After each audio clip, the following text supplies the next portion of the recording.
Друзья, привет! Когда мне было лет 20, мне очень хотелось приключений, новизны, нового опыта и даже экстрима. И вот в ВКонтакте я увидела, что бывшая одноклассница занимается роуп-джампингом. И я подумала, это оно. Роуп-джампинг — это когда прыгаешь с мостов или с вышек с веревкой. Веревка, в отличие от банджи-джампинга, не эластичная. Она крепится примерно на уровне живота, и ты прыгаешь, ты должен так вот расправить руки. И когда ты долетаешь до нижней точки, то ты начинаешь раскачиваться на этой неэластичной веревке, как маятник. И потом тебя снимают, доставляют на землю. И вот я у нее все расспросила подробно. И в один выходной день, в конце октября, мы с ней поехали куда-то в Подмосковье прыгать с железнодорожного моста.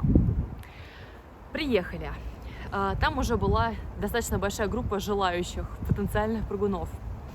Мост был примерно 25 метров высотой, и мы все подписали какие-то бумажки о том, что в случае чего никто ни за что не отвечает, и нужно было дождаться своей очереди.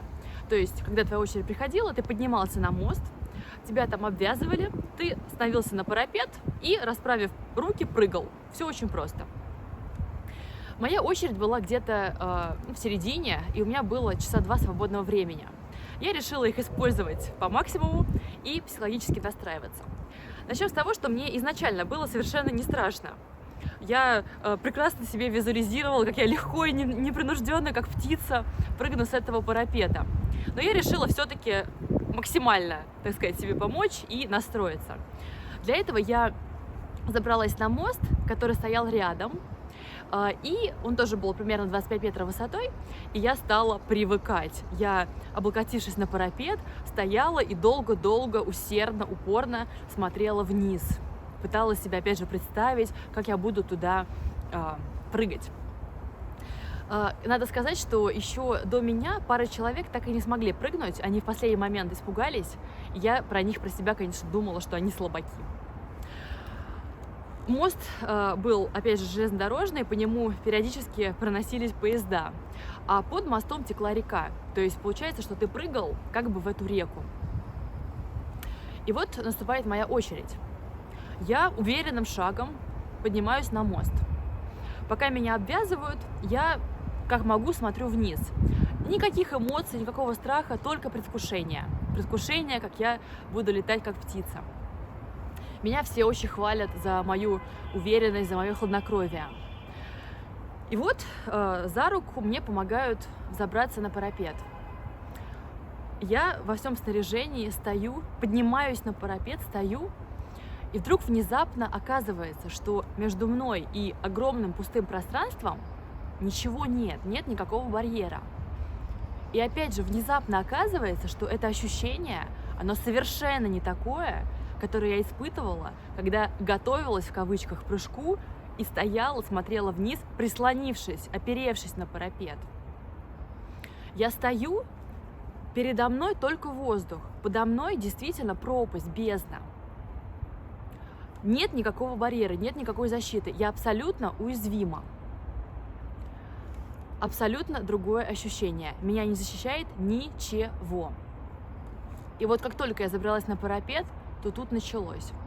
Я стою, и я понимаю, что я не могу прыгнуть, я не могу. Во мне вдруг активизировались все мои защитные инстинкты, самые животные, самые природные.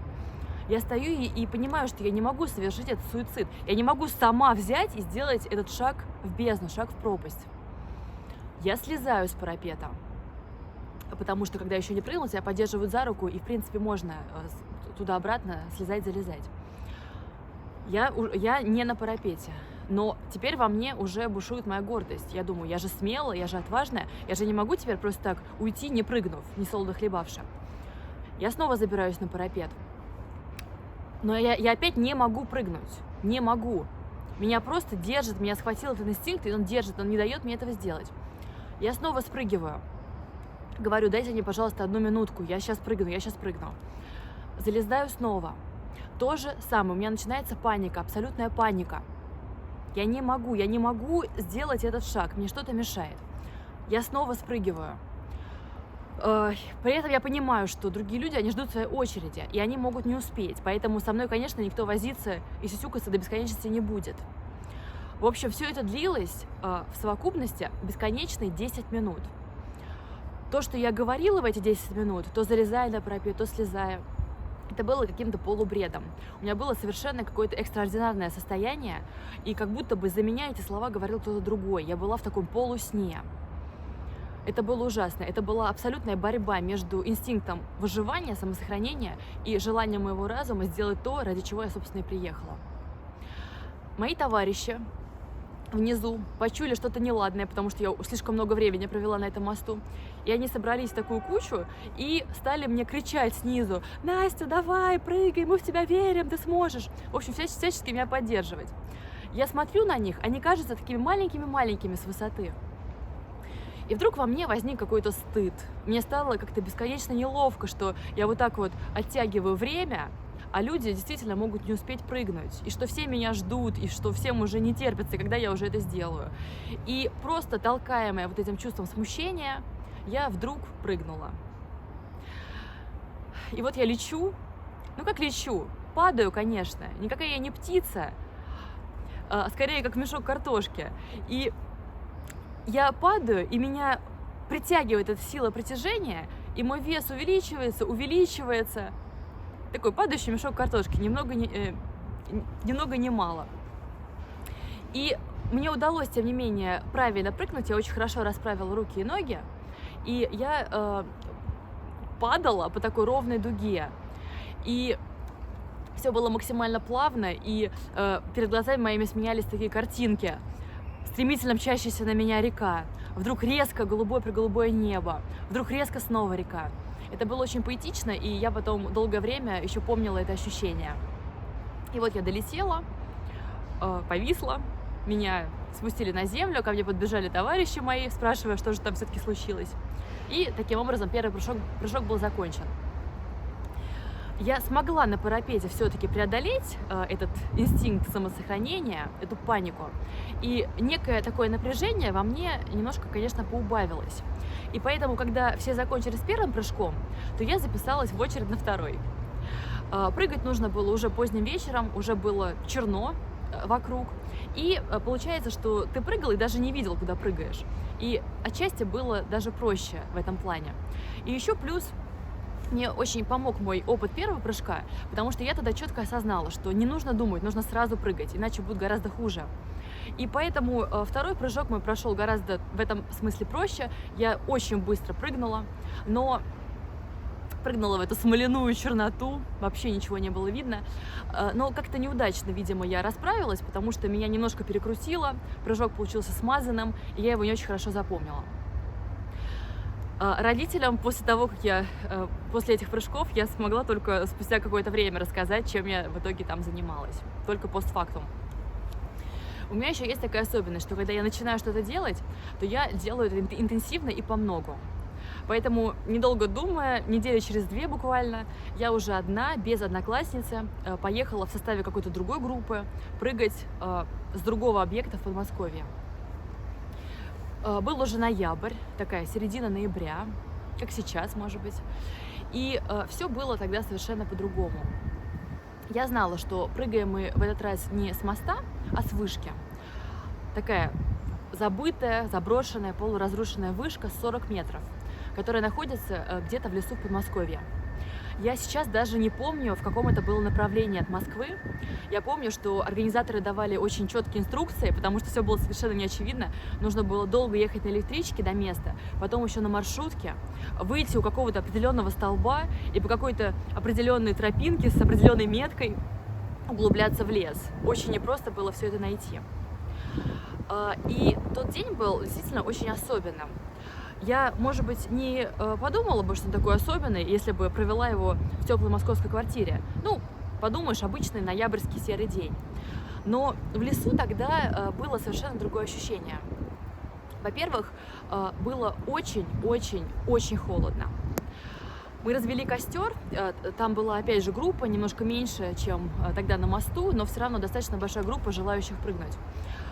Мы развели костер, но он не особо помогал, и в лесу негде было укрыться и погреться. И поэтому приходилось, просто терпеть и мерзнуть, как-то двигаться, пытаться руки греть в костре, но это не очень помогало.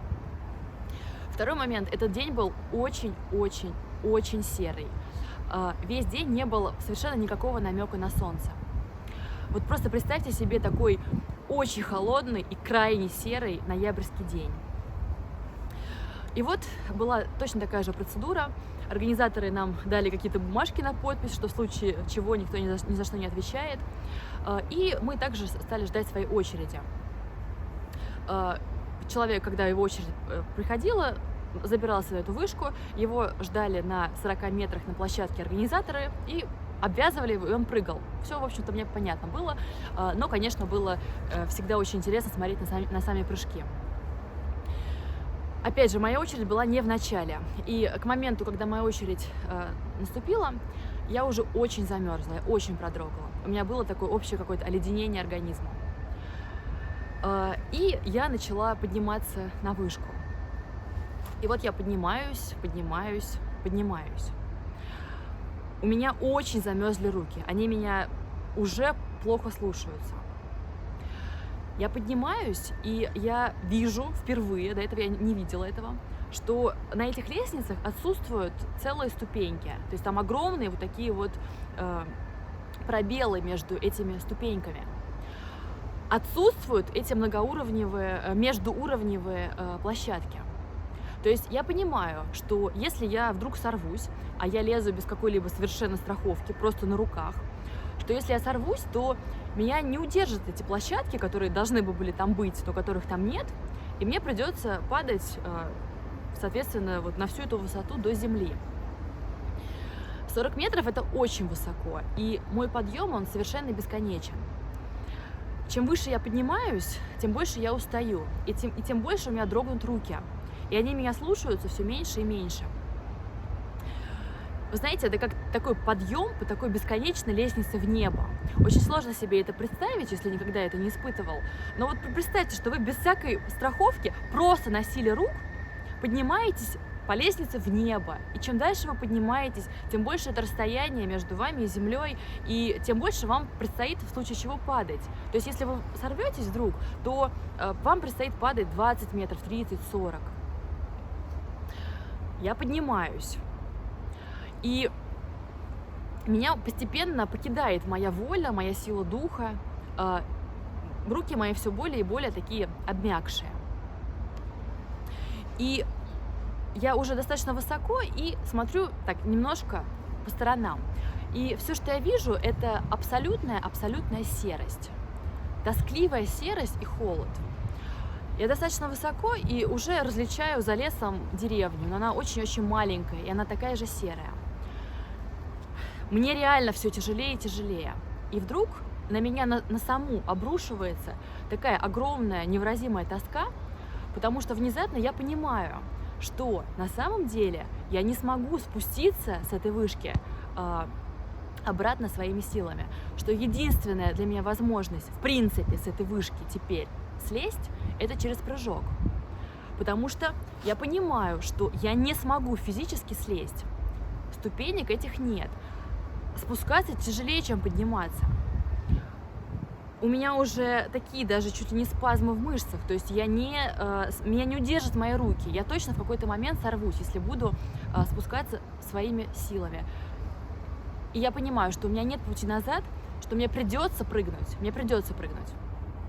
От этого становится очень тоскливо.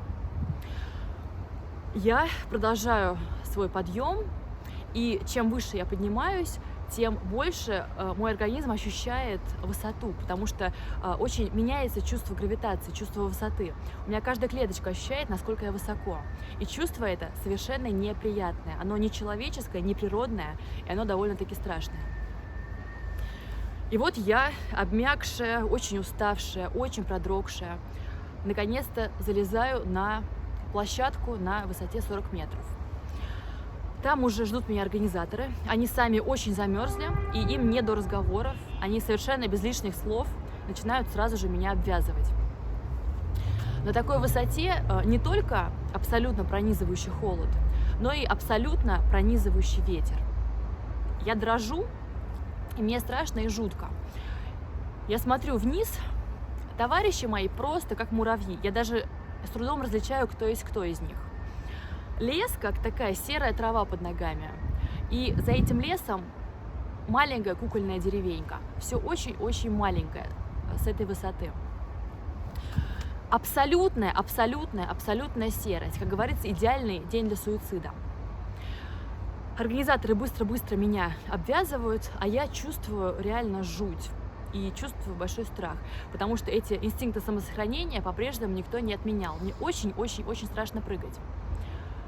Но я теперь понимаю, что у меня нет пути назад, что я не смогу спуститься своими силами, что я 100%, если сейчас скажу, что я отказываюсь прыгать, я 100% где-то сорвусь, потому что мои руки меня просто уже не держат. Я начинаю молиться. Я говорю: Господи, пожалуйста, помоги мне, пожалуйста, спаси меня. Пожалуйста, сделай так, чтобы я не разбилась. Я не хочу умирать вот так глупо, в таком глупом дурацком прыжке. И я не хочу, чтобы это совершилось в такой ужасный, ноябрьский, пронизывающий серый день. Пожалуйста, помоги мне, спаси меня. И если ты мне поможешь, я обещаю, клянусь, что я больше не буду прыгать ни с мостов, ни с вышек. Слава Богу, что у меня до этого был опыт стояния на парапете долгого.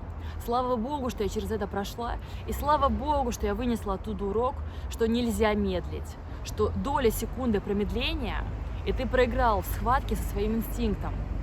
Доля секунды промедления, и ты уже не сможешь прыгнуть, тебе не даст твой инстинкт.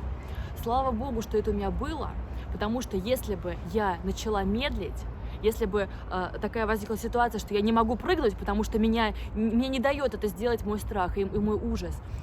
И если бы, с другой стороны, я понимала, что я не могу слезть физически, потому что у меня не хватает уже сил, то мне страшно представить, чтобы началась бы действительно агония, паника, и мне кажется, что у меня психика бы не выдержала, и начались бы какие-то необратимые процессы. Честное слово, мне было очень-очень-очень плохо.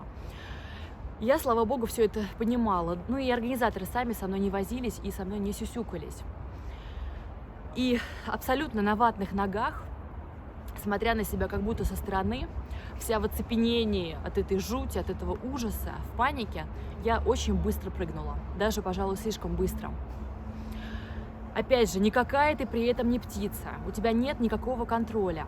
Ты скорее такой очень-очень тяжелый камень, валун, который неумолимо падает вниз. И твой вес все увеличивается, и сила притяжения, она неумолима, она беспощадна, она тебя манит, она тебя тянет, и она хочет тебя просто притянуть и расплющить. Ты чувствуешь абсолютно свой центр тяжести, у тебя нет никакой опоры в этом воздухе. Ты просто как огромный камень, стремительно, никак не имея возможности на это повлиять, падаешь быстро вниз. И человек не птица, он не создан для жизни в небе, и поэтому весь организм мой в шоке, и все мое существо в шоке. И это нечто настолько неприродное и нечеловеческое, что нет совершенно никакого удовольствия, а есть только желание, чтобы это поскорее закончилось. Меня с земли снимали ребята на камеру. И у меня потом какое-то время было это видео, но, к огромному сожалению, оно потом было утеряно. И вот на этом видео было видно, как я лечу с какой-то невообразимой высоты и издаю сдавленный, жуткий стон. Мне было абсолютно не хорошо, мне было абсолютно жутко. По иронии судьбы, когда я долетела, я застряла в какой-то веревке на высоте метров 5 от земли, и минут 10 там висела, мне очень натирало ногу, и меня в какой-то момент потом, конечно, сняли. После этого я не прыгала больше ниоткуда и не планирую. Я подумала, что я хочу жить, быть в естественных, природных, человеческих условиях. Адреналина мне хватает и в синхронном моем переводе, но и вообще жизнь, в принципе, каждый день практически подкидывает что-то такое, где нужно ого-го, какое мужество и смелость. И после этого мне еще очень долго, много лет снились сны про высоту. Сны именно с позиции человека, который испытал эту высоту, потому что стоять просто на балконе на высоком этаже или на горе – это не совсем то. Это очень щемящее, острое чувство, когда ты стоишь, и между тобой и бездной нету ничего, нету никакой опоры, нету никакого барьера. Это очень особенное чувство. Мне снилось, как я качаюсь на каких-то гигантских качелях в небе. Мне снилось, что я залезла на какую-то огромную высоту, в небо, и у меня физически нет возможности спуститься. И это были очень жуткие и очень такие особенные сны. Вот так я познала высоту.